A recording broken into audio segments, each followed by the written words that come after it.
reforzar sobre lo que hemos estado trabajando, me gustaría que en realidad esta clase de cierre básicamente sea interactiva, que ustedes puedan preguntar, ¿sí? Que aquellas cosas que quedaron ahí como flojas, ¿sí? sin terminar de cerrar y de elaborar, o si hay alguna lectura que hicieron que todavía no les queda clara, ¿sí?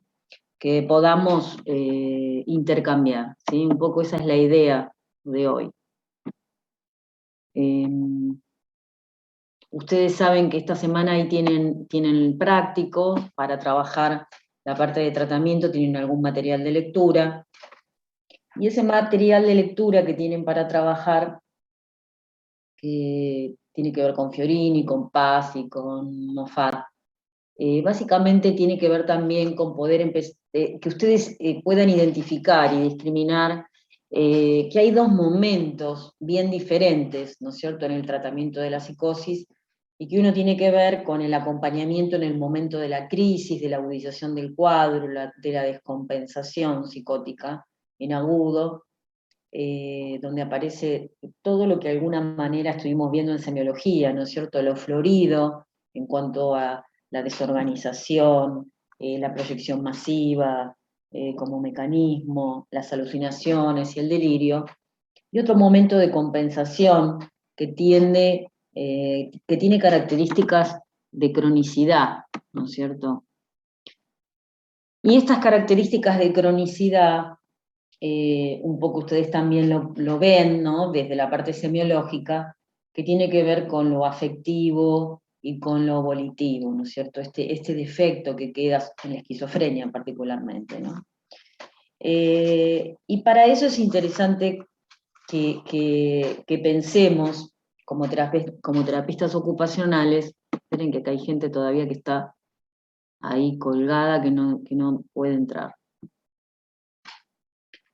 Es importante que pensemos como terapeutas ocupacionales cómo vamos a acompañar esos procesos, ¿no es cierto? Y un poco eso es lo que van a tender a marcar en esas diferencias los textos, ¿no? Un primer momento donde hay que manejar bien la transferencia psicótica y la contratransferencia en cuanto a lo que genera, ¿no es cierto?, el tratamiento, que hay que ir acompañando un proceso de desestructuración, un proceso de síntesis, de integración psíquica del sujeto, donde hay que construir vínculo activamente porque no hay conciencia de enfermedad, donde la vivencia es caótica, donde la vivencia también genera altos niveles de desconfianza por el tipo de ansiedad, y entonces uno tiene que ir construyendo un vínculo, y además de ir creando vínculo activamente, hay que generar un vínculo que tenga características de confianza para el otro, ¿no es cierto? Tratando de construir una relación vincular que pueda proveer aquello que necesita el sujeto y que no sea precisamente aquello que lo enfermó. Y lo que lo enfermó básicamente tiene que ver con la frustración, con la poca capacidad de reverío, de empatía de quienes estuvieron a cargo de ese sujeto, que no pudieron metabolizar las angustias y las ansiedades primarias. Y esas angustias y ansiedades primarias hoy son ansiedades psicóticas.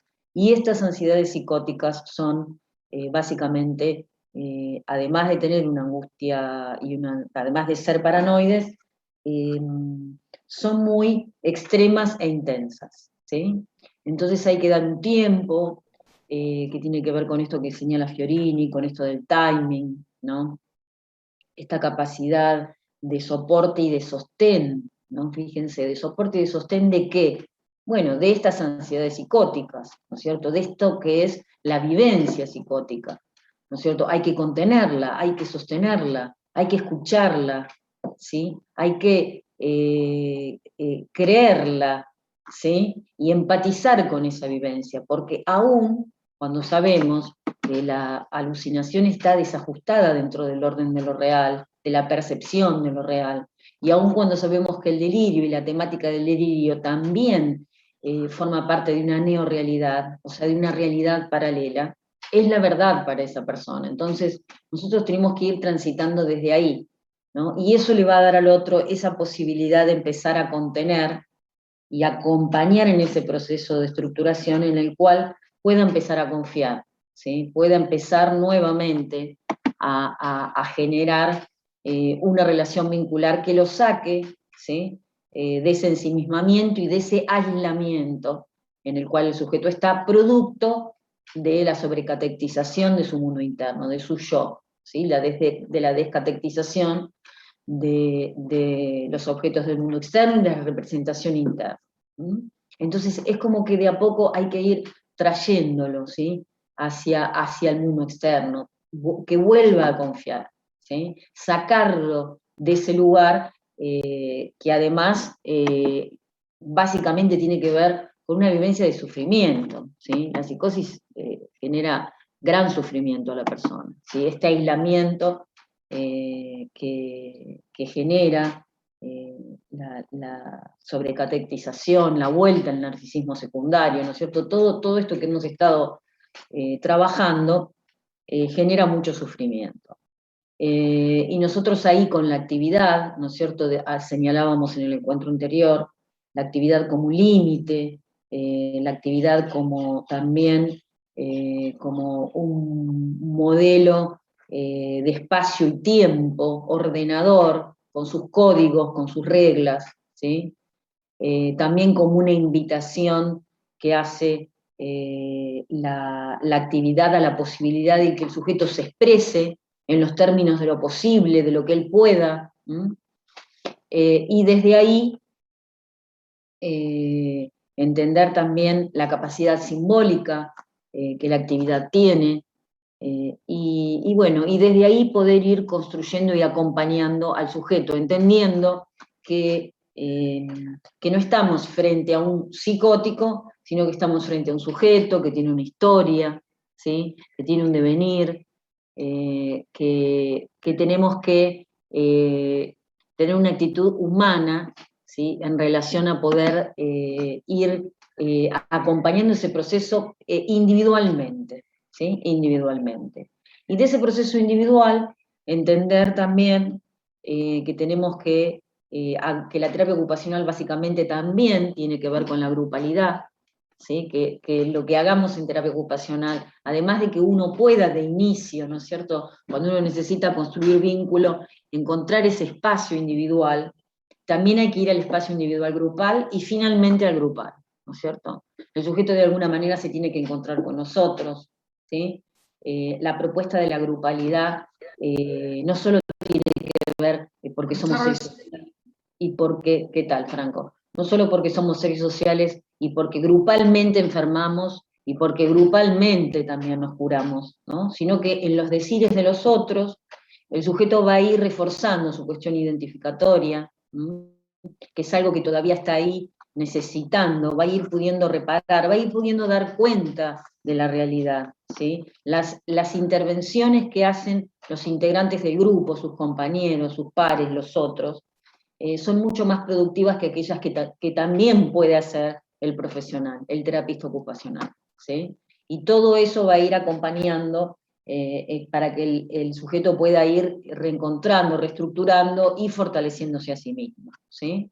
Todo eso pensado sin perder de vista el trabajo interdisciplinario, que es una propuesta que hace la ley en salud mental, que es lo que nos está trayendo también Gali en el texto de psicosis con todos los demás integrantes del texto, ¿no es cierto? La importancia del trabajo interdisciplinario, la importancia de que el equipo interdisciplinario se encuentre, hable sobre ese paciente, sobre lo que puede ver y lo que el paciente deposita en el espacio, ¿no es cierto? Porque en esta cuestión esquizofrenizante y esquizofrénica que tiene vincular el psicótico, es probable que deposite una cosa en el espacio de terapia ocupacional, deposite otra cosa en enfermería, deposite otra de sus partes en el psiquiatra. Entonces, la importancia de que ustedes, cuando trabajan en un equipo interdisciplinario, tengan una buena comunicación, para que puedan juntar esas partes, ¿no?,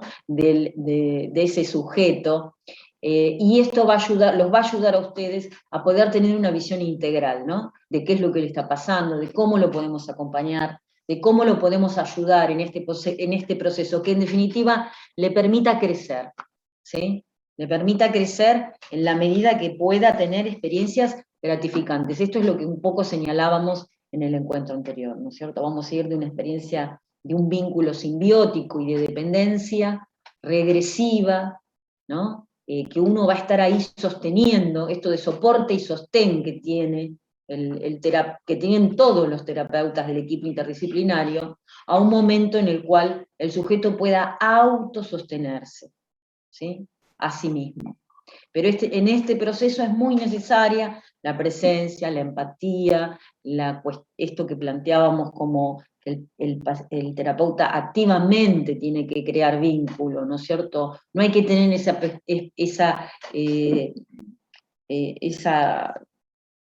no podemos imaginar esa experiencia vincular en la cual hay una tensión flotante, ¿no es cierto?, propia del tratamiento en la neurosis, donde hay conciencia de enfermedad y el sujeto viene porque entiende que hay algo de él que necesita modificar o porque tiene conciencia de que está angustiado o tiene conciencia de que no está contento con su vida o tiene conciencia de que se siente incómodo con sí mismo, ¿sí? Esto no hay una demanda en el abordaje de la psicosis, ¿sí? El paciente no nos demanda nada, todo lo contrario, todo lo contrario. El paciente está aislado, ensimismado, vuelto sobre sí mismo y no tiene conciencia de enfermedad. Entonces nosotros estamos ahí, básicamente, en un primer momento, para ir a rescatarlo, ¿sí? Rescatarlo de su ensimismamiento.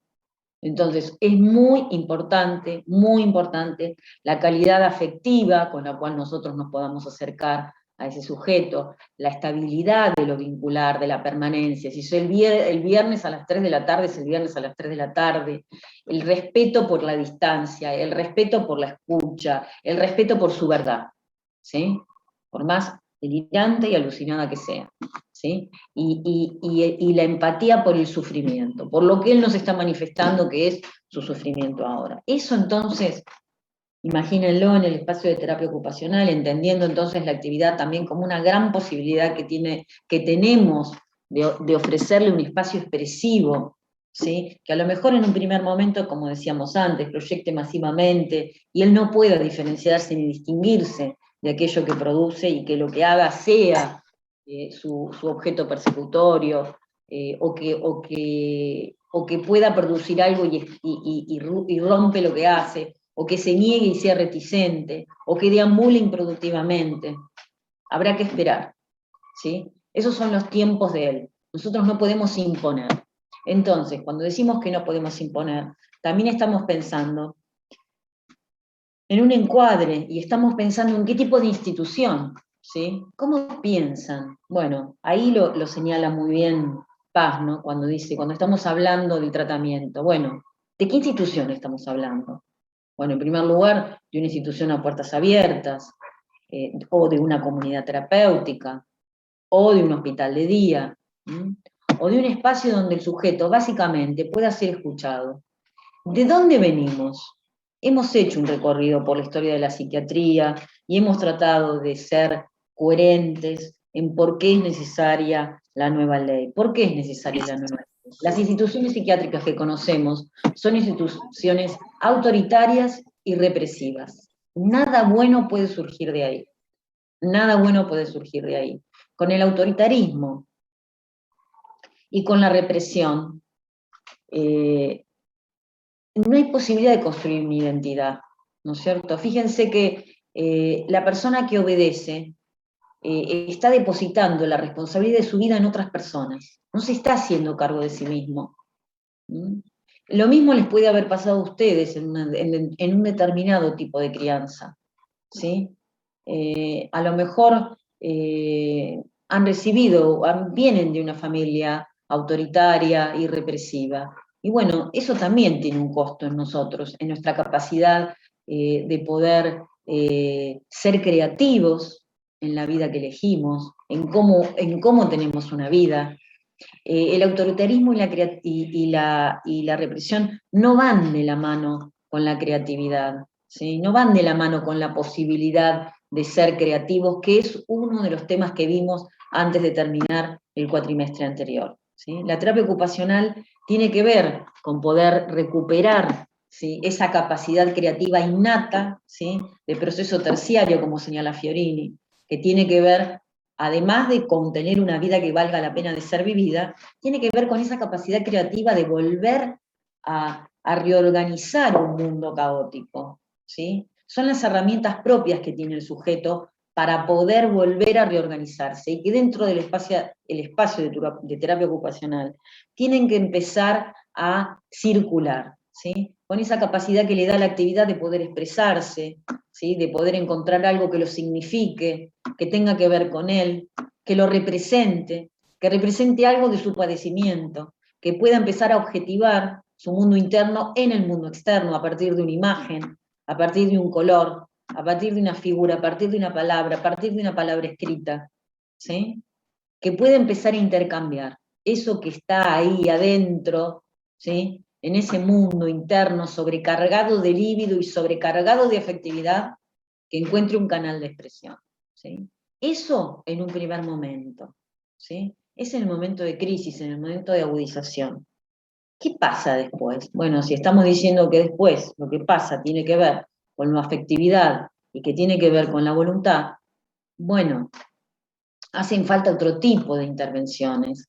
Las intervenciones tienen que ver con el orden de lo social, tienen que ver con la posibilidad que el sujeto tenga de reinsertarse social, laboralmente, de encontrar nuevamente lugares donde encontrarse con otros, ¿sí?, con grupos dentro de lo posible que sean heterogéneos, él pueda seguir reorganizando y reestructurando su vida en el encuentro con los otros, en una red, en un entramado social y comunitario, ¿sí? Eso es un rol muy importante de la terapia ocupacional, ¿no es cierto? La posibilidad que el sujeto tenga de volver a poder establecer lazo, ¿sí?, con el afuera y con el entorno. Muchas veces la familia, muchas veces sabemos que el cronicario existe porque, en primer lugar, porque se pensaba que eran patologías incurables. Hoy sabemos que no son patologías incurables, ¿no es cierto? No existe ya más la idea de la demencia precoz, ¿no? Hablar de demencia precoz, hablar de que la psicosis o que la esquizofrenia puntualmente son patologías incurables, eso era producto de la misma internación, del tratamiento y de la incomprensión. ¿Qué fue lo que logró dar el salto? Lo que logra dar el salto son dos pilares. Uno, el psicoanálisis, que el psicoanálisis logra darle sentido a lo que no tiene sentido. Y darle sentido a lo que no tiene sentido es descubrir el inconsciente, ¿sí? Hay algo que motiva la conducta, que pareciera ser que la conducta no tiene sentido, pero pareciera ser que viene, ¿no?, aun cuando la conducta sea una conducta sintomática, viene a dar un mensaje, quiere decir algo, ¿no es cierto? Hay que tratar de estar ahí acompañando un proceso y dar sentido a ese sinsentido. Bueno, ese es un aporte, ¿no es cierto? Entonces, hay algo para hacer, ¿no? Nos está diciendo algo, bueno, escuchémoslo, ¿sí? Escuchémoslo, porque para llegar a eso que nos está diciendo hay una historia, y en esa historia pasaron cosas, y en esas cosas que pasaron quedaron puntos de fijación, ¿no? Y eso posibilitó un determinado tipo de estructura, ¿sí? Entonces, ahí vamos, ¿no? Entonces, eso que estuvimos viendo, tratar de seguir incorporándolo, eso nos va a permitir tener todo eso que estuvimos estudiando y todo lo que estamos trabajando, básicamente lo que nos permite es tener una visión más humana, ¿sí? Poder humanizar el abordaje, poder humanizar lo que pensamos de la psicosis y del sujeto psicótico, ¿sí? Humanizándolo, entendemos entonces, y si tenemos una mirada más humana, entendemos que el autoritarismo y la institución represora nunca pueden llevar a nada bueno, ¿sí? Porque ningún ser humano merece ese tipo de respuesta frente a una situación de enfermedad. porque dar esa respuesta frente a una situación de enfermedad es inhumano, ¿sí? Proveerle a un sujeto de un electroshock, de una lobotomía, de un shock insulínico, de sumergir la cabeza en el agua, todo lo que estuvimos viendo que tiene que ver con la historia de la psiquiatría es inhumano, ¿sí? El tratamiento que se le dio al psicótico durante mucho tiempo fue inhumano. Humanizarlo es generar una oferta terapéutica interdisciplinaria, de escucha, de acompañamiento, simétrica.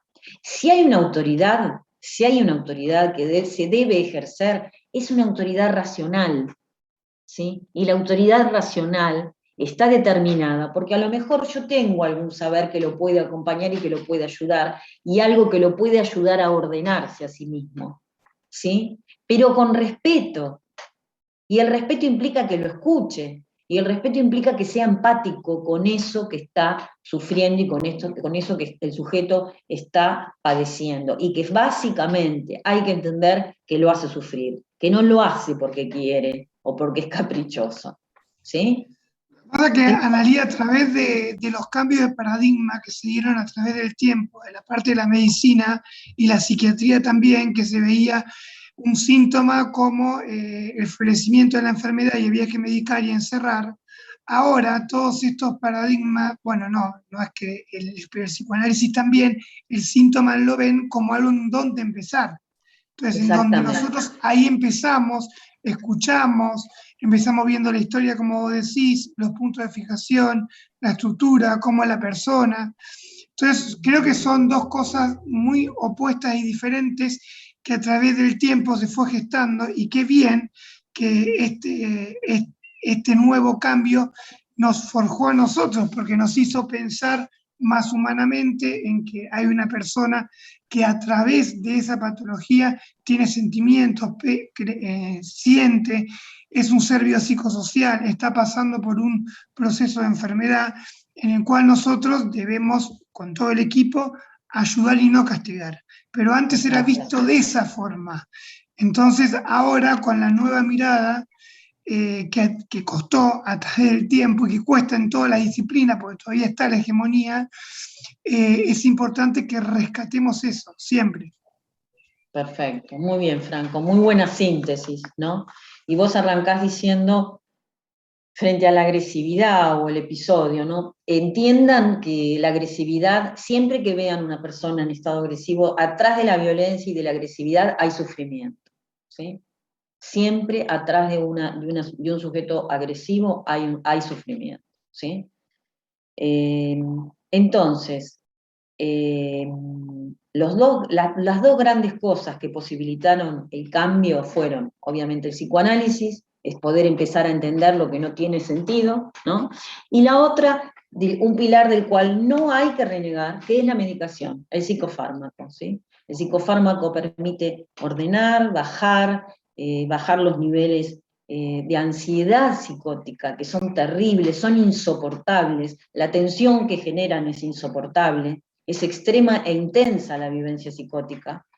Quédense en claro con esto. Entonces, la medicación genera un gran alivio. Muchas veces ellos, como no tienen conciencia de enfermedad, no aceptan la medicación. Eso por un lado. Por otro lado, sabemos que la medicación tiene muchos efectos secundarios, ¿sí? Pero también tenemos que saber que hay medicaciones nuevas, hay medicaciones que son un inyectable al mes, ¿sí? Hay medicaciones de alta generación que son mucho más caras y que a veces tampoco cubre la mutual o el sistema de salud que el sujeto tenga, ¿sí? Generalmente las que se cubren son las más antiguas, son las que generan más efectos secundarios. Entonces, como en todo, el tratamiento y el pronóstico también va a depender de una cuestión socioeconómica, ¿sí? Y de una cuestión familiar. Si contamos con una familia, si no contamos con una familia, pensemos que a veces la familia está saturada. Miren, sin ir muy lejos, anoche hablaba con alguien que tiene un hermano esquizofrénico, y él decía, es que mi hermano no hace nada que no nos genere tensión, o sea, él si uno lo quiere ayudar, o sea, al que más lo quiere es al que más castiga. Y si uno lo quiere ayudar, uno siempre termina enroscado o amargado, ¿no es cierto? Porque él te ataca, te agrede, te hace cosas. Bueno, a veces es muy difícil para la familia, ¿sí? No es fácil para la familia. Piensen que muchos de las instituciones y los cronicarios y los depósitos surgieron porque los psicóticos se quedaban sin familia, ¿sí? La familia desaparecía. Cuando llegaba el momento de darle la externación, no había dónde externar, ¿sí? El sujeto estaba solo, pobre y abandonado. ¿Mm?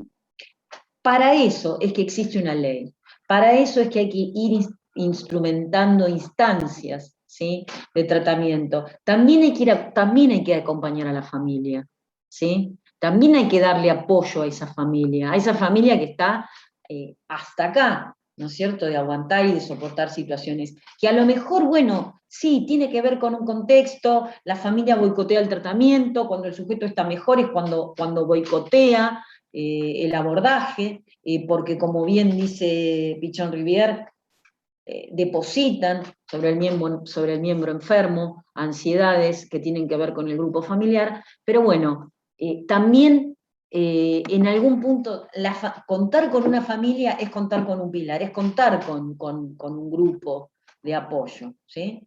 Pero a veces la familia no está. Esas son las variables.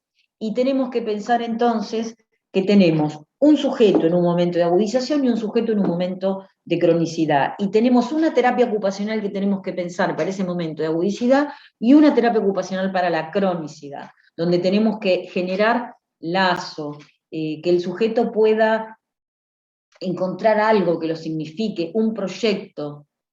Moffat, que es uno de los textos que tienen para leer, dice algo muy interesante, ¿no es cierto? La angustia psicótica se neutraliza cuando el proyecto individual puede formar parte de un proyecto grupal, o sea, cuando puede grupalizarse, cuando puede estar con otros, ¿sí?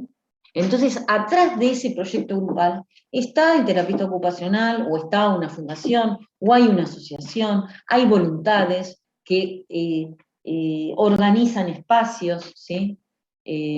Donde pueden encontrarse por cuestiones artísticas, donde pueden encontrarse para que sea eso un espacio de capacitación laboral, ¿sí? Donde puedan ir a aprender herramientas para a lo mejor encontrar un trabajo en el futuro. Bueno, todas esas instancias, donde puedan encontrarse recreativamente, a bailar, a tomar el té, donde sea un encuentro, una especie de recreación y de festejo, ¿sí? Porque cuando hablamos de un espacio, a veces está como muy metida la palabra espacio terapéutico, ¿no? Y a veces hay intervenciones que no están pensadas desde lo terapéutico, están pensadas desde las cualidades, de ir al rescate de las cualidades, de la creatividad de ese sujeto, porque sabemos que en la medida que fomentamos la creatividad, estamos fomentando esa capacidad para darle herramientas para que el sujeto por sí mismo, ¿sí?, pueda ir encontrando un camino que lo singularice, que le refuerce la identidad y que le permita revincularse y encontrarse con otros, ¿sí? Tejer lazo social, ¿sí? Bueno, las posibilidades son muchas, ¿sí? Pero lo cierto es que siempre que estemos pensando en espacios donde el sujeto pueda ir y a expresarse, pueda ir a vincularse, pueda ser escuchado por otros, donde pueda ir a resignificar, son espacios que le van a permitir seguir creciendo, ¿sí? Y no sé si los podemos llamar o no terapéuticos, si tenemos que decir que son catalizadores yoicos, que son esto, que son lo otro. Son intervenciones también, ¿sí? Y tampoco nos obligan a hacer una lectura terapéutica, ¿sí? ¿Se entiende lo que digo? Bien. Antes de que se nos corte, porque ya nos quedan muy pocos minutos, un poco esta es la introducción de hoy. A mí lo que me gustaría en esta segunda parte es que esto que decimos, que puedan abrir las cámaras, que podamos participar, que estemos ahí presentes, pero básicamente que sea un espacio de intercambio esto, ¿no? En esta segunda parte. Que ustedes puedan hacer preguntas, que, ¿no?, aquello que entendieron, que no entendieron, que leyeron. Va a haber un práctico, ¿no es cierto?, donde le van a poner nombre a cada cosa, va a haber ahí una cosa más ordenada y estructurada para que ustedes lo sigan entendiendo. Pero ahora me gustaría que pudiésemos intercambiar, como para hoy cerrar la psicosis, ¿no? ¿Qué dudas quedan? ¿Qué cosas les gustaría comentar? Así que bueno, cortamos ahora y nos volvemos a enganchar. Así no nos agarra con la palabra.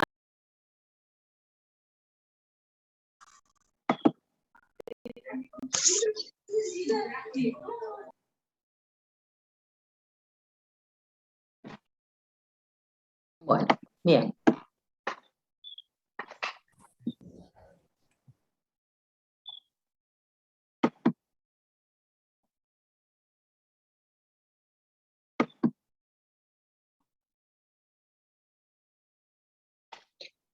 Bueno, preguntas, dudas, cosas que quieran que ampliemos, aspectos que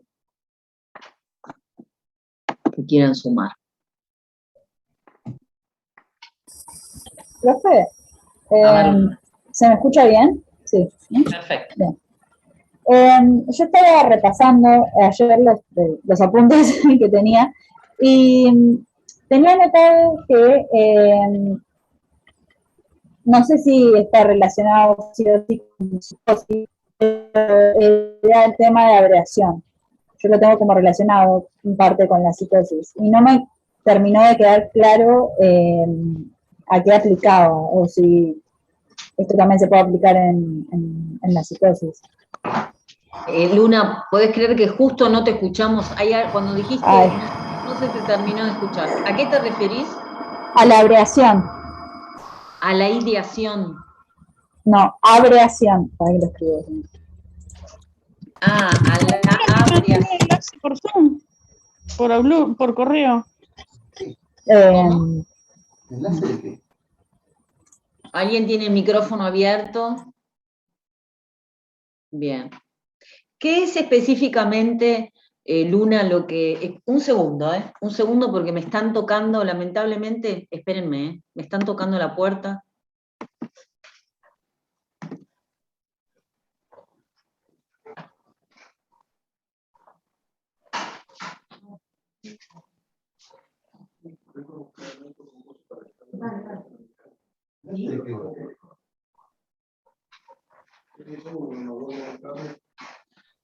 Por favor, ponémelo y déjame dejarlo ahí acá en el costadito. ¿Lo dejás ahí?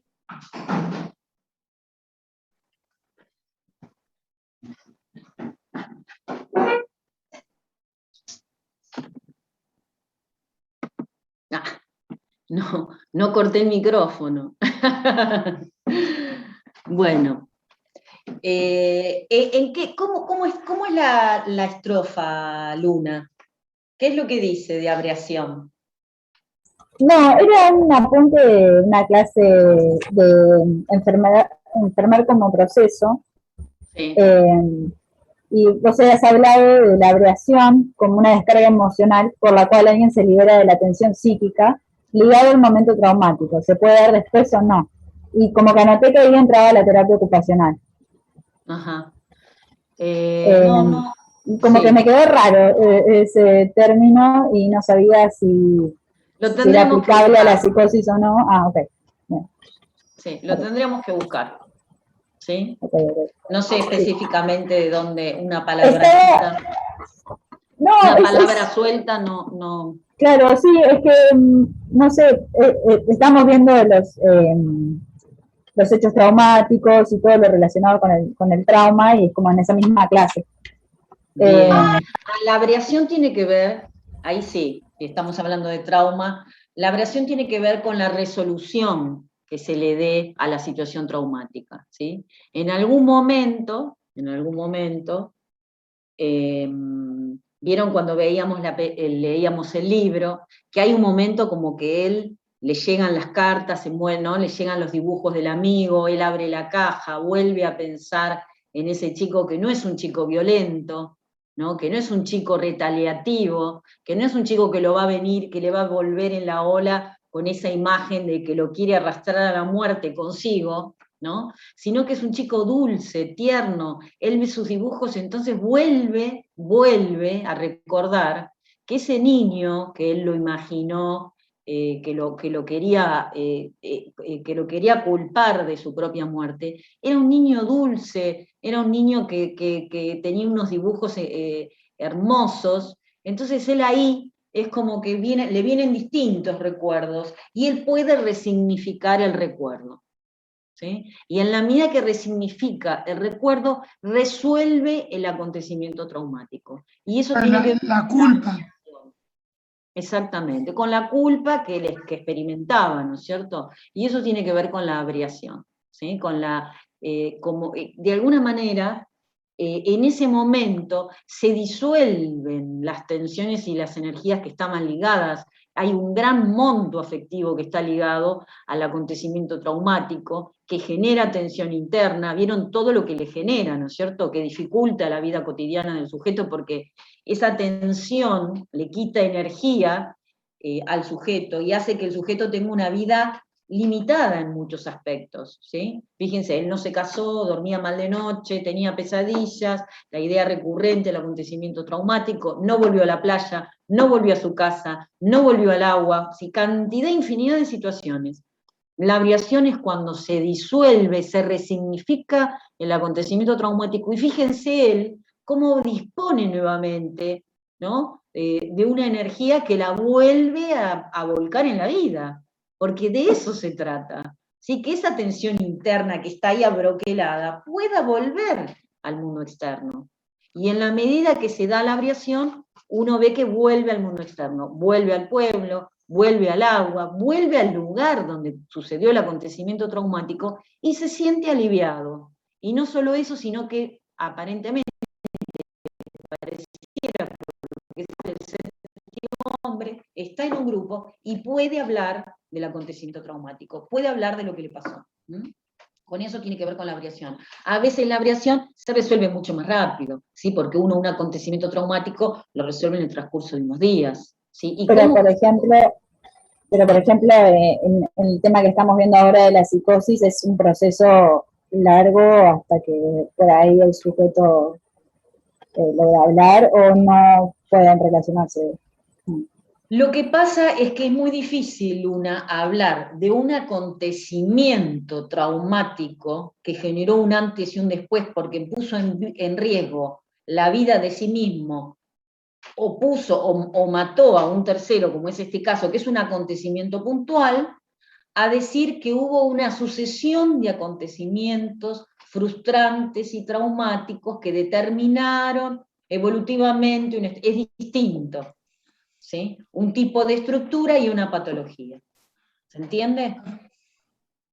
Estamos hablando de que hubo acontecimientos traumáticos, pero la magnitud del acontecimiento tiene que ver, en uno es por una reiteración, por una imposibilidad de elaborar a partir de esa sumatoria de experiencias traumáticas, de elaborar un momento evolutivo y elaborar un tipo de angustia y ansiedad, y poder metabolizarla, que en el caso de que son primarias y arcaicas, se necesita la ayuda del otro, ¿sí? Porque el humano nace extremadamente dependiente.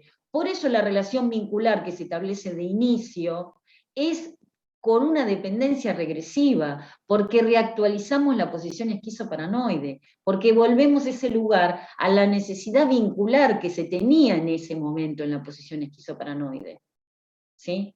El humano nace en absoluta dependencia con quien lo cuida, ¿sí?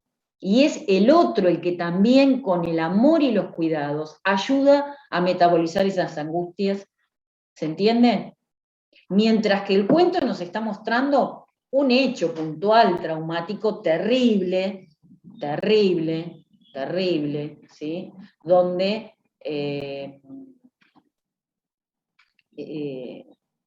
hubo un antes y un después, ¿sí? Donde hubo una muerte, donde hubo para ese niño un cierto nivel de responsabilidad. Yo tengo una duda, hablando, lo meto ahí con psicosis y con posición esquizoparanoide, pero es específicamente de la posición esquizoparanoide. Pues estaba releyendo y viendo que es un tema que me cuesta bastante.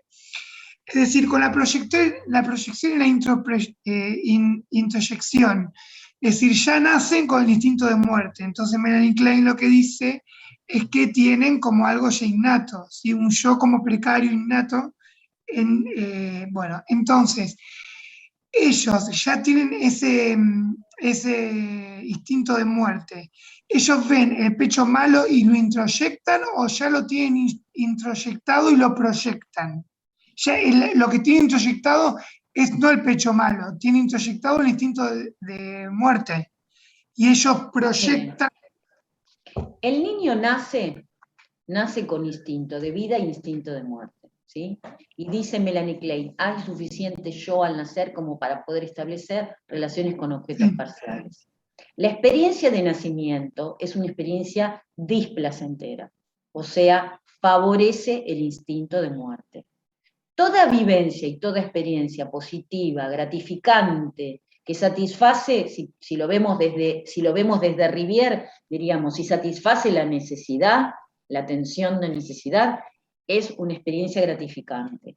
O sea, ¿qué quiere decir? Que con todo esto se va a ir construyendo un objeto bueno y un objeto malo, ¿sí? El objeto bueno y el objeto malo se va a ir construyendo a partir de las vivencias, que son gratificantes, que son frustrantes, la experiencia de nacimiento, ¿no? Y los mecanismos de defensa, que serían la proyección y la introyección. Proyecta instinto de muerte en el mundo externo, y eso, o sea, en la medida que proyecta algo malo, ve algo malo en el mundo externo, ¿sí? E introyecta algo malo. En la manera que proyecta algo bueno en el mundo externo, introyecta algo bueno. Va a ir separando, va a ir idealizando una cosa y generando... Eso con la satisfacción y frustración. Entonces ve, si tiene la necesidad y la satisface, entonces ve, ejemplo, la parte del alimento. Entonces ve, va al llamado, lo alimenta, se proyecta, introyecta después lo bueno, el pecho bueno. Si no llega a la satisfacción, la frustración introyecta el pecho malo. Claro, pero no solo, Franco, la experiencia alcanza, porque como estamos diciendo que el chico tiene instinto de muerte y lo proyecta en el mundo externo, ¿sí? Y esos montos instintivos son innatos. ¿Qué quiere decir eso? Que a veces hay niños que nacen con más monto de instinto de muerte. Vieron que no todos los chicos se satisfacen y están igual, ¿no es cierto? Hay niños que nacen plácidos, que tienen berrinches, obviamente, porque tienen momentos donde aparece esta vivencia, ¿no? De que hay un objeto perseguidor y todo es displacentero. Hay muchas cosas que le resultan displacenteros. Tener el pañal mojado, cagado, que le duela la panza, que le haga ruido. Mi duda era eso específico. Yo pensé, sabía que tenía el instinto de muerte, entonces ese instinto lo proyecta y después de ahí introyecta, pero eso yo pensé que era al revés, como a través de la insatisfacción, él ahí veía como pecho malo, entonces ahí introyectaba en ese momento y después proyectaba, pero no. Todo, Franco, va como en un proceso, ¿no es cierto? Va como en un ida y vuelta. Pero, por ejemplo, también hay emociones que colaboran para la construcción de un objeto malo y perseguidor, que es, por ejemplo, la voracidad, que es una emoción muy primaria la voracidad, ¿sí? Que quiere destruir al objeto, ¿sí? Y a la medida que lo destruye y lo ataca, bueno, hay que ver cuánto tiempo está ese niño experimentando algo placentero o experimentando algo frustrante. En la medida que las experiencias gratificantes prevalecen sobre las frustrantes y que el niño va construyendo un mundo en donde pueda tener vivencias cada vez más armónicas, ¿sí? Y donde haya más momentos de placidez, ¿sí? El mundo va a ir volviéndose cada vez entonces más realista también. Va a aplacar un poco la voracidad, el mecanismo de proyección va un poco a ceder, también se va a dar cuenta que gran parte de lo que vivencia y experiencia tiene que ver con su propio odio, ¿sí?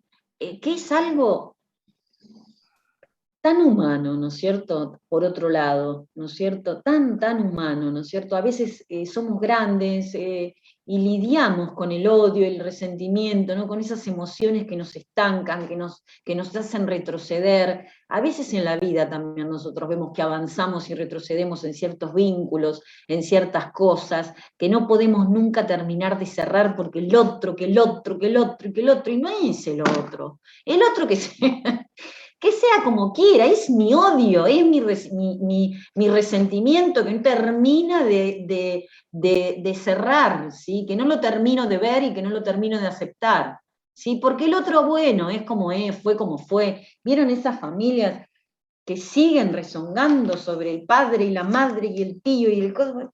Pero vos tenés que agradecer que, porque miren, hay padres a los hijos los guían con un ejemplo positivo, o sea, el hijo mira al padre y entiende, mira, es lo que quiero ser como mi papá, con los valores, ¿no? Con todo lo que tiene. Y hay padres que enseñan en el positivo, o sea, el chico tiene que aprender a hacer lo opuesto a lo que es el padre, porque esos valores no te llevan a ningún lado. O sea, uno se da cuenta que eso no. Bueno, pero sos lo que sos y te desarrollaste gracias a eso, o sea, basta de seguir reclamando, ay, no me dio la teta, no me. Bueno, eso es producto de la fantasía también, no solo tiene que ver con el orden de lo real, ¿no? Y son esas emociones, no tan intensas, tan extremas, que bueno, que nos siguen acompañando a veces, ¿no? Y que tanto entorpecen las relaciones vinculares. Pero bueno, Gracias por... es una construcción entre el instinto y la experiencia, ¿no? Que se van.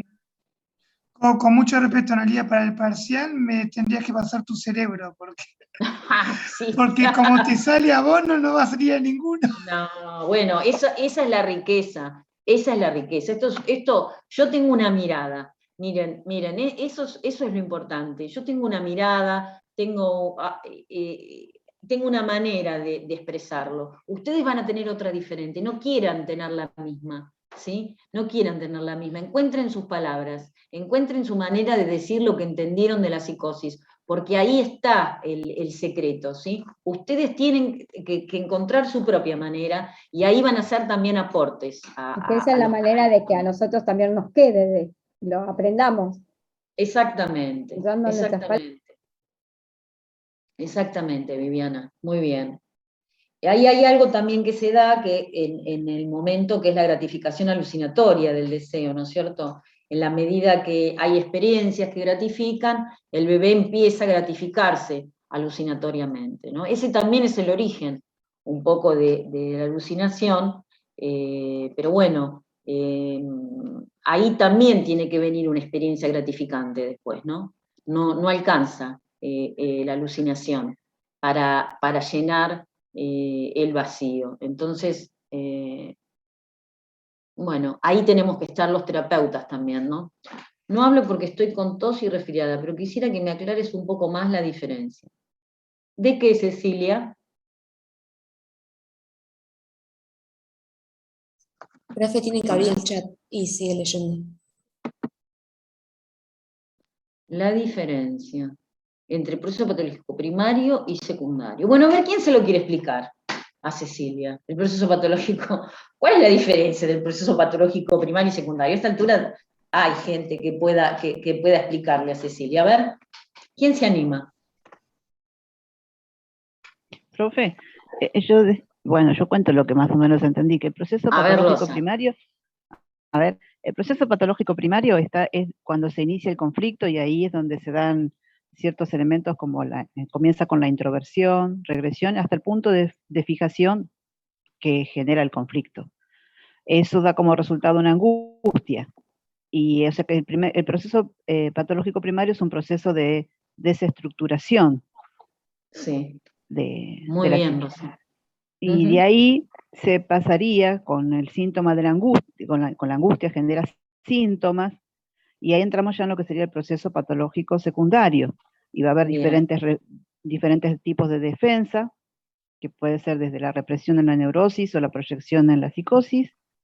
Se da el retorno de lo reprimido o de lo proyectado, y como último, yo tengo que, dentro del proceso patológico secundario, que es un proceso de reestructuración de lo que se desestructuró en el primario, se presentan las defensas secundarias, como condensación y desplazamiento. Eso es lo que yo entendí de ambos pasos.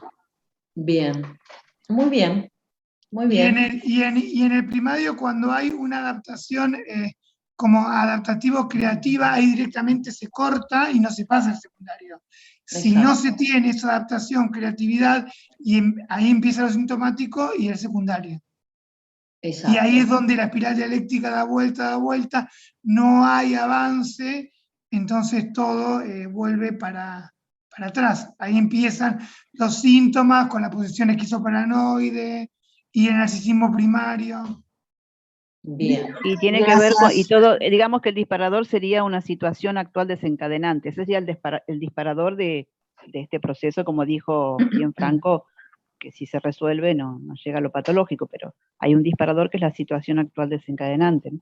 Bien, fíjense que ustedes tienen una película, ¿no? que creo que fue muy gráfica para explicar esto, que es la película Claro Oscuro, ¿no es cierto? Hay un momento puntual que desencadena el proceso de descompensación psicótica. Uno podía ir viendo ya, ¿no? Que había, ¿no es cierto?, un chico introvertido, pueril, conductas bizarras, había momentos donde se disociaba, pero funcionaba. Había una estructura psicótica, pero funcionaba. Pero hay un momento puntual donde se encadena el proceso patológico, que es cuando él está tocando esa pieza que el padre quería que toque frente al auditorium, está con ese piano, se ve francamente cómo se disocia, se aísla, está en su mundo, está tocando pero casi sin escuchar, está haciendo un esfuerzo terrible, ¿sí? Está dando más de lo que él puede en ese momento, se lo ve, la escena es muy gráfica, plum, se cae,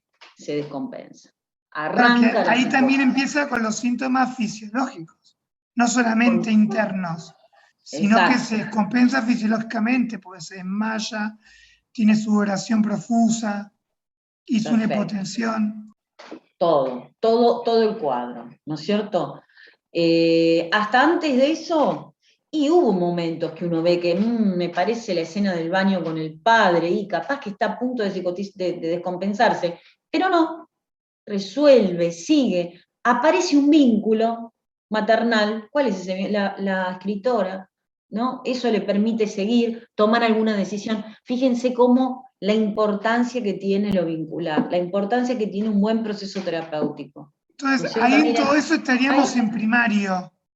Y en la descompensación... Ahí hay momentos donde uno ve que algo está pasando, parece en defensa psicótica, pero bueno, sigue, hasta que hay un conflicto, una situación puntual, desencadena un proceso, ¿sí? Y ahí, en el caso de él, que es una esquizofrenia, se ve también producto del tratamiento, porque él está muchos años internado, ¿sí? Pero ahí se ve que ya el sujeto no vuelve a ser el mismo, ¿sí? Hay algo que cambió radicalmente y que él va a poder seguir tocando el piano. El que quiera vea la vida, es una historia de la vida real, eso es lo rico también que tiene el caso, ¿no? Él va a seguir tocando el piano, pero la brillantez ya, el discurso está disociado, hay momentos que toca el piano y habla, o sea, ya no va a ser el que ganó ese premio, el galardón, y no, eso no vuelve, ¿sí? Pero bueno, podemos volver a una vida lo más normalizada posible.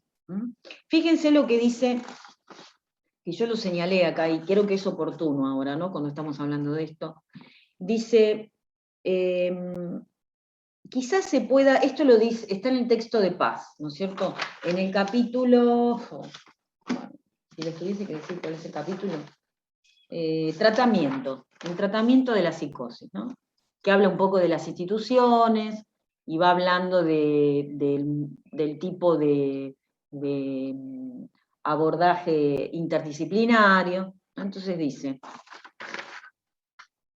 quizás se pueda recrear para el paciente en un contexto terapéutico aquello que el psicótico necesitó y no tuvo, ¿no? Fíjense cómo a veces aparecen figuras, no hace falta que sea no dentro del proceso terapéutico. Acá en la película se ve que esta mujer cumple ese rol, o sea, es casi como una terapéutica. ¿Por qué? Porque tiene un rol maternal, y muchas veces eso es lo que cura. Cuando estudian Melanie Klein, y cuando ven también posición esquizoparanoide, hay un momento donde hablan de la técnica del maternaje, ¿no? Y dan un ejemplo clínico de una terapeuta que le ofrece manzanas, ¿no? Y que alimenta y gratifica con las manzanas a su paciente psicótica, ¿no? Y hablan de una técnica que es la técnica del maternaje. Bueno, ahí se ve técnica de maternaje vincular en este personaje, ¿no? Entonces dice, quizás se pueda recrear para el paciente en un contexto terapéutico aquello que el psicótico necesitó y no tuvo, de que hablábamos en las charlas pasadas, relaciones objetales buenas, una madre con capacidad de reverie, un padre presente, una relación estructurante y armonizadora, ¿no? Fíjense cómo hay que reeditar dentro del contexto terapéutico estas cualidades vinculares, ¿sí? Esto ayuda a reestructurar el psiquismo. Nunca se olviden que el afecto y el amor reestructura el psiquismo. Miren, yo dentro de mis experiencias clínicas tuve la suerte de trabajar en una comunidad terapéutica que hubo acá en la ciudad, en el Coyunco, cerca de Sierra de los Padres. Y ahí externábamos pacientes de los distintos cronicarios de Mar del Plata. Y ahí, en un ambiente de convivencia, donde se hacían responsables de su medicación, donde empezaban a tener un proyecto laboral en común, grupal, fíjense esto que dice Moffat, ¿no? El proyecto individual inserto dentro de un proyecto grupal estabiliza las ansiedades psicóticas. Esto se ve, esto lo viví, ¿no? Dentro de una comunidad terapéutica. ¿Y qué pasaba? ¿Qué pasaba? Y bueno, que aquellos que habían perdido la memoria la empezaban a recuperar, que aquellos que no tenían conciencia de enfermedad empezaban a recuperarlo, empezaban a ser conscientes, y sí, a mí me pasa tal cosa cuando me pasa esto. Cuando me quedo solo, y bueno, capaz que empiezo a ver o a escuchar voces, ¿sí? ¿Qué otras cosas? Bueno, empezaba a circular la solidaridad, empezaban a circular los valores, ¿sí? Existía un espacio de asamblea donde todos compartían, comunicaban, se escuchaban, se miraban. Miren, esto es lo que se rescata de lo tribal, ¿sí? La cuestión de la simetría, ¿sí? Del encuentro, de que en la tribu todos se encontraban en círculo, ¿sí? Todos se veían. Por eso el trabajo grupal también es un trabajo que hay o el espacio de asamblea, son espacios que hay que hacerlos en círculo, donde lo que circule sea la simetría, donde muchas veces las decisiones se discutan, se debatan, se escuchen, los proyectos sean autogestivos, sean construcciones creativas de esa grupalidad. Eso sana. Eso sana. Recuperar los valores sana. Recuperar el afecto sana. Organiza el psiquismo. Eso es lo que enfermó. La falta de afecto, la falta de un otro con capacidad para dar respuesta a las necesidades de un bebé humano, eso es lo que enfermó. Bueno, hay que escucharlo, hay que entenderlo, hay que darle afecto, hay que poder tener una experiencia, en algún momento es de una gran dependencia la relación vincular, ¿sí? Es de una gran dependencia la relación vincular.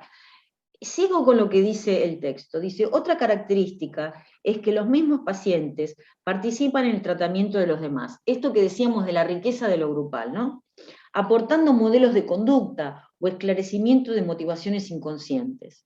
Incluso hay conflictivas que son más fácilmente abordadas en grupo que individualmente. Probablemente la persecución es menor y además la continencia es mayor. Y como ejemplo, yo recuerdo que, bueno, en muchas situaciones la grupalidad siempre es riquísima, siempre los demás intervienen acompañando al sujeto a que pueda dar cuenta de su problemática, a que sea más consciente de sus delirios y de sus alucinaciones, a que pueda integrarse. Yo recuerdo una paciente que venía al grupo, estaba recién internada y decía que estaba embarazada. Entonces, bueno, en relación a esto había toda una cuestión hipocondríaca, ¿no? Y que el médico, y que mi familia, y que yo, y que el embarazo, y el embarazo. Bueno, el grupo la escuchaba, pero claro, pasaron 2 meses, ¿sí? De que la paciente venía y estaba embarazada, hasta que un integrante del grupo le dijo, pero vos no estás embarazada, si a vos no te crece la panza, le dice, siempre estás igual, y de hecho estás más flaca que cuando llegaste. Y ella se miró, o sea, la confrontó con lo real. Y esa intervención que hizo uno de los integrantes del grupo, un compañero, marcó un antes y un después. ¿Sí? Y eso no lo dijo un terapeuta, porque que lo diga el terapeuta tiene más costo. Lo dijo el compañero. ¿Sí? Y eso marcó un antes y un después. Ahí está la riqueza de la intervención espontánea, de la intervención que se da de manera natural, porque es una intervención que la confrontó con el orden de lo real y que la hizo dudar de su propia delirio hipocondríaco. ¿Sí? Tal cual, porque el terapeuta no puede aportar ese tipo de comentarios donde le podría generar, bueno, esto de darse cuenta, o hasta le puede generar una desorganización, pero si en cambio lo dice ahí en el grupo, bueno, le marcó un antes y un después, como dijiste vos. Tal cual. Dicho por un terapeuta, en esos términos sería violento, ¿sí? En esos términos sería violento. Profe, hecho, creo que es sí. Profe, creo que es Proverbio que dice que él habla de que ellos trabajan con los grupos de los familiares, de los padecientes, ¿no? Y cuando hacen las reuniones van todos y a veces es otro enfermo el que le dice a los padres de otro algunas cosas y entonces el terapeuta es como un mediador, pero no es el que lo dice, ¿no? Y que eso ayuda y enriquece mucho porque, bueno, es otro enfermo que lo está diciendo, ¿no? Tal cual, tal cual. Es interesante lo que habla ahí en relación al trabajo grupal, ¿no es cierto? Con la familia. Siempre es importante trabajar con la familia, siempre que la familia que esté disponible, ¿no es cierto? Hay mucha familia que ese texto, bueno, en ese texto varias dudas se me fueron aclarando. ¿Se acuerda que yo había preguntado sobre que cuando uno está trabajando con el enfermo, la medicación, y ahí la doctora, creo que Silvia Berman, habla sobre la medicación y me aclaró mucho. Esto de los grupos con las familias también me aclaró, que yo había hecho una pregunta una vez sobre si no trabajamos de balde cuando trabajamos solo con el paciente y dejamos a la familia afuera. También me aclaró sobre el equipo, el trabajo interdisciplinario, lo que usted mencionó, que la persona que está fragmentada puede llegar a depositar fragmentos muy distintos en uno u otro integrante del equipo, y que cuando el equipo se junta a hablar parece que hablan de diferentes personas. También me enriqueció esa parte, la lectura de esos textos, y me gustó lo de Moffat cuando habla de las comunidades terapéuticas, es como si fuera una utopía, pareciera, y me genera un poco de frustración ver que a veces el sistema hasta expulsa este tipo de intervenciones y de modalidades, es lamentable, pero creo que vamos creciendo y tenemos que ir apuntar hacia eso, ¿no? Y poco a poco ir sumando para ese lado. Moffat escribió ese texto hace muchos años, Rosa. Moffat es un estandarte en el sentido, bueno, es un arquitecto, ¿no? Y además es psicólogo social y ha trabajado mucho en el Borda. Y ha hecho trabajos en momentos donde todavía no, es prehistórico, digamos, en el momento en que, claro, bueno, él menciona todavía el cronicario. Entonces sí, es como Don Quijote que se ha enfrentado a los molinos de viento, no ha tenido mucho eco, pero bueno, ha hecho un trabajo, esto que decimos siempre y que señala Castoriadis, ¿no? Es el trabajo instituyente sobre lo instituido, ¿no? Él ha ido ahí horadando, generando conciencia, creando espacio para que algo cambie. Son los antecedentes que posibiliten que hoy tengamos una ley en salud mental. Es esa gente, ¿sí? Que lo ha dado todo, en pos de humanizar el sistema de salud mental. Es esa gente y por eso las travesías, ¿no? Porque han generado cosas siempre con mucha dificultad, ¿no? Siempre con mucha dificultad. Sí, como el proyecto, creo que es El Bancadero, que cuando él cuenta cómo comenzaron y de las cosas que hicieron, uno le causa una, ¿no? Una gracia en el sentido de decir cómo se arriesgaron a tanto. Fueron realmente, sí, muy arriesgados, pero bueno, gracias a Dios que hay ese tipo de experiencia y bueno, a uno también le alienta, ¿no? A seguir. Tal cual, tal cual. Ahí Rebeca pone, yo quisiera hacer una pregunta, dice Rebeca. ¿Querés hacer una pregunta, Rebeca? Ahí estás. Sí. Yo quería preguntarte una cosita del tema de la transferencia, para ver si lo había entendido bien. Vos habías dicho que la transferencia en un primer momento es psicótica, en el paciente agudo, que es con todo esto de la proyección masiva, donde hay todo un vínculo simbiótico y demás. Ahora, mi pregunta es, en el momento en el que pasa ese periodo de agudización con todos los abordajes que se van haciendo, o sea, ¿el objetivo sería ir hacia una transferencia más neurótica? ¿Es lo que se estaría buscando? Se estaría buscando que es como el pasaje de la posición esquizoparanoide a la posición depresiva. Sí. ¿Sí? Es ese pasaje en el cual ustedes vieron que en la medida que se elaboran las angustias depresivas, van apareciendo las defensas neuróticas. Y las defensas neuróticas tienen que ver con el pasaje de la disociación a la posibilidad de reprimir, que eso genera un orden interno, ¿sí?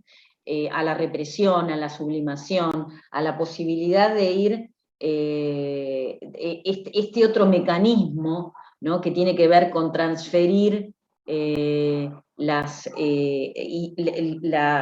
pulsión desde el objeto original hacia objetos sustitutos, la posibilidad de que se vaya organizando un símbolo que pueda representarlo al sujeto.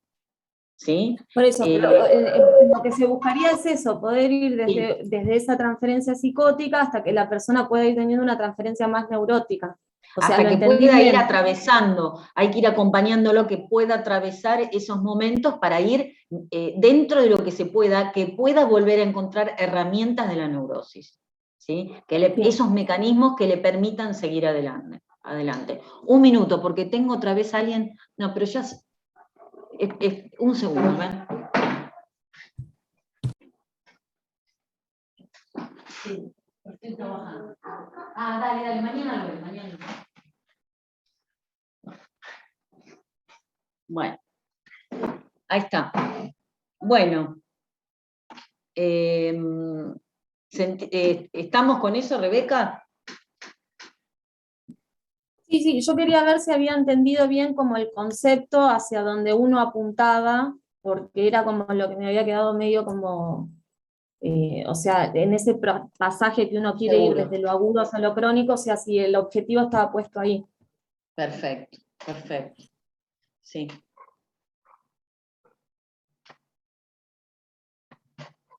Bien. Franco iba a decir algo cuando arrancó Rebeca. ¿Está Franco? Ahí está Franco. No, nada, después la pregunto en otra clase, ¿no? Era una tontera, después la pregunto, no es nada. Era más que ver nada que, así con ustedes que hicieron la experiencia en el Borda, es decir, porque muchos de ustedes hicieron las prácticas ahí, es decir, cómo eran en esos momentos las prácticas en los pacientes y si ven el cambio ahora en los tratamientos fuera del hospital. Bueno, el Borda, yo no hice puntualmente en el Borda, mis prácticas fueron acá en el Intersonal. Iba al Borda, hemos hecho varias visitas, pero siempre hubo gente que estuvo trabajando por fuera, intentando abrir la puerta, terapistas ocupacionales generando intervenciones sociales, comunitarias, de crear lazo. Siempre se vio la radio, la colifata, ¿no es cierto? Siempre se trató de extender a la comunidad y de generar esa apertura, ¿no? Que hoy ya parece ser ley, que hoy es ley, ¿no? Bueno, se nos está por cortar.